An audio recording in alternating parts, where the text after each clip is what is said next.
Hello, I am Darren Korb. I am the audio director for Supergiant Games and the composer for Hades. I also happen to be the singing voice of Orpheus. And today I'm going to teach you how to play the Lament of Orpheus on the guitar. So this is the way that I play the song when I perform live. It's not exactly how it sounds on the recording, but it's a pretty straightforward tune. It's in standard tuning. There's a lot of bar chords, so you'll have to do that. But other than that, it's mostly just moving a shape up and down the neck. The only tricky part of the song is the bridge, which we'll get to in a little bit. But for now, we will start at the beginning. So you're going to start with, essentially, the shape of the bar chord is an E minor 7 bar chord, but you're only going to play 3 of the notes. So you're going to put your first finger across the 3rd fret, and you're going to put your ring finger, your 3rd finger, on the 5th fret of the A string. And you're going to bar everything, and you're only going to play the E string, the A string, and the G string. And so the shape that I play in this song live on the guitar is a little bit different than the recorded shape. So the shape on the recording sounds more like...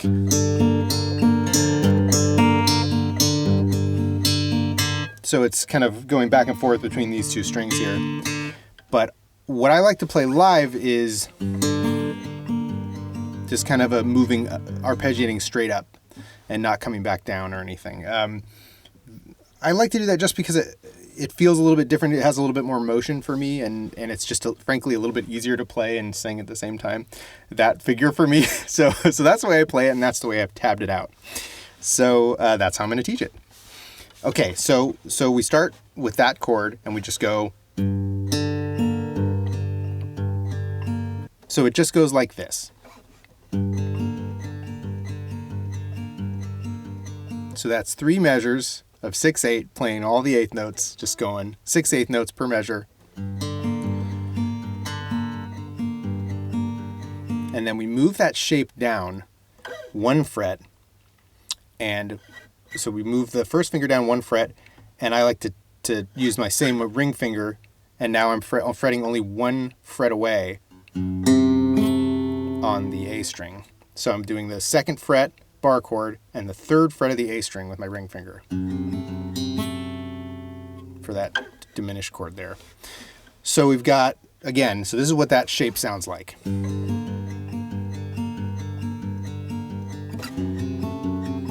Right? And then we do that 4 times for the intro. That's the intro to the song. And there's some humming that happens. So what we're going to do is we're going to play that 4 times, and then we're going to move on to the verse figure, which begins with the same chord. So it starts with that G minor there. We're going to start with the same minor shape here at the beginning of the verse, and then we're going to move up to a major shape on the 6th fret, which is just adding the 2nd finger on the G string on the 7th fret of the G string. And then back to the minor shape on the 8th fret, like that. So it's just barring the 8th fret with the 5th finger on the 10th fret, or sorry, not the 5th finger, the 3rd finger on the 10th fret of the A string, or the 5th string. Maybe that's what I meant to say. And then back down to the major shape, to the B flat there. And then we're going to go back, we're going to take that same major shape down to the 4th fret, and then down to the minor shape on the 3rd fret. Then that same diminished shape on the 2nd fret. I'm going to play that whole figure for you now so you can hear what it sounds like. And maybe I'll sing along just so you can get a sense of where it goes. Hear, O gods, my desperate plea to see my love beside me. Make sense? So that's the verse figure. And then you just do that once, and you go back to the intro again, 4 times through this. And then down to the diminished shape on the 2nd fret. And then, and so on. So you're going to play that 4 times, and then you're going to do the verse figure again 2 times in a row. Sunk below the mortal sea, the rancor weighs upon sinner tether unto me, that she may rise to sail free. And then we've got a little, I'm not sure what to call this section. It's not a chorus. I guess it's a chorus. Yeah, it's a chorus. Let's call it a chorus. So you're going to go, for this section, you're going to do it's basically an A7 shape. So, and I like to fret it a little backwards. Normally when I play an A7, I fret it with my first finger on the second fret of the D string and my second finger on the second fret of the B string, but I'm actually flipping those because of what's going to happen to this shape at the end of this part. You're going to take it way up there, and it's just easier to slide that shape up instead of switch your fingers at the end, in my opinion. So you go like this. So you're going to do open on the A string, second fret of the D, second fret of the B. And you're just going to slide that shape up one fret and keep the open A string. And then slide the fret up 2 frets, slide the whole shape up, keep the open A string, back down. And so that's that main part of that figure, and you're going to do it again. And instead of going down, you go up to the 10th fret with your, or 11th fret with your middle finger and 10th fret with your first finger. It's just a major third there. So that whole shape looks like this.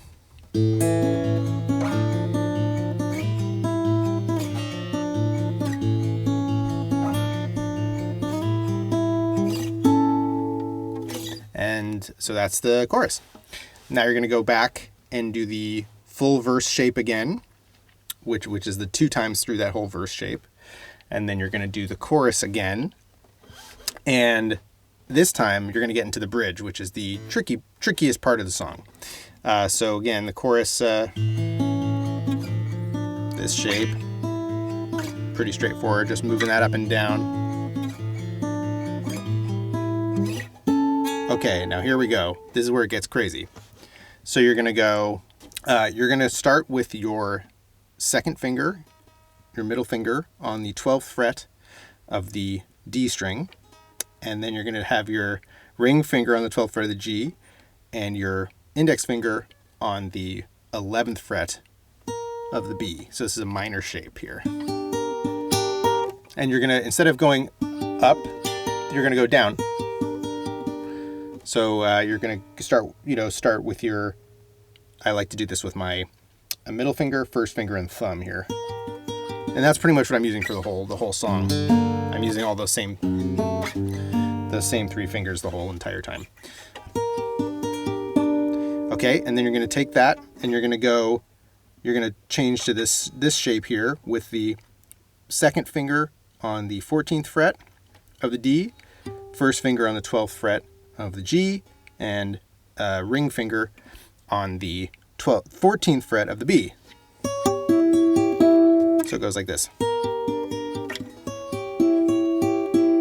And then you're going to move that down, and you're just going to bar the 10th fret across all 3 of those strings. And then you're going to add your ring finger 2 frets up on the 12th fret. So that whole thing so far goes.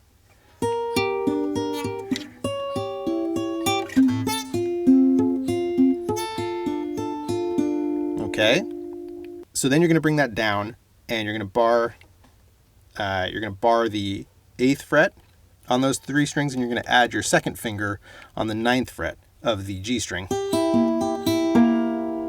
And then you're going to move down to put your first finger on the 5th fret of the B string. You're going to put your second finger on the 6th fret of the G, and then your third finger on the 7th fret of the D. For a major shape there. So far, that whole thing goes.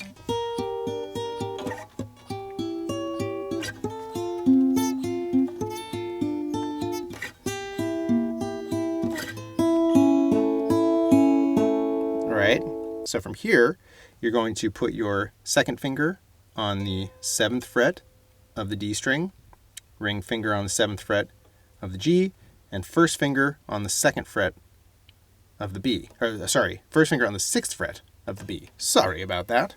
So it's going to go. what that change is.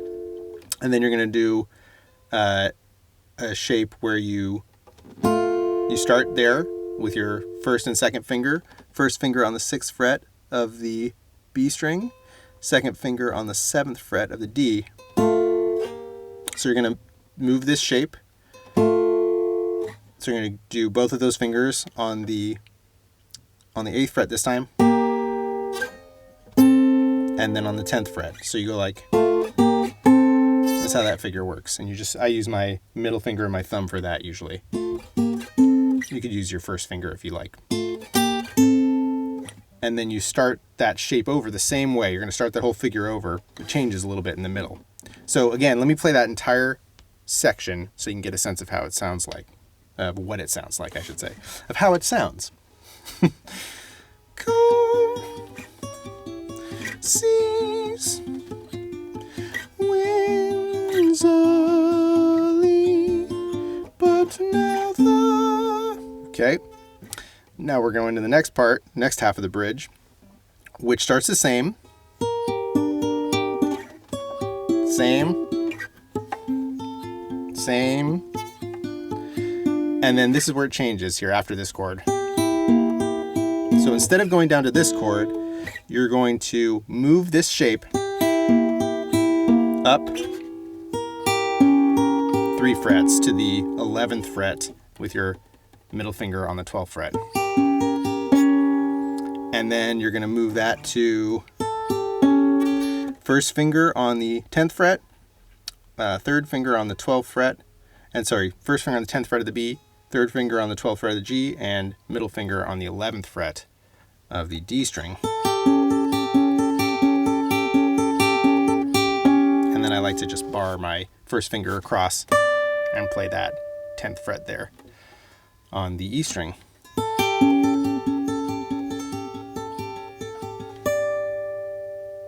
Right? So let me just show you how that whole second half goes. So it goes like this.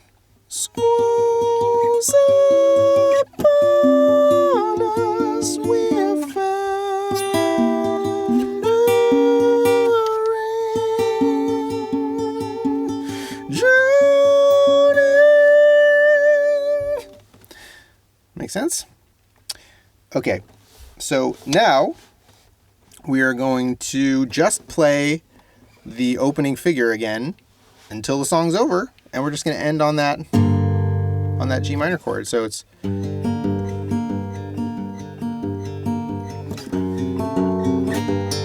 until the end of the song at the very end. So that is the Lament of Orpheus. Thank you for checking it out. I'm actually going to include a link to the tab that you'll be able to download below in the description of the video, so you can dig into it a little bit more. That bridge section, it's a little thorny once you get it under your fingers, it's not so bad, but just moving all that around can be a bit of a pain at first. But if you're having trouble with bar chords, this is a good exercise, because your hand can get pretty tired from constantly barring across all the strings, playing the whole song. So practice this, and you'll be barring those chords in no time. All right. I hope you're enjoying Hades. Thanks for playing, and thanks for watching the video. Have a good one.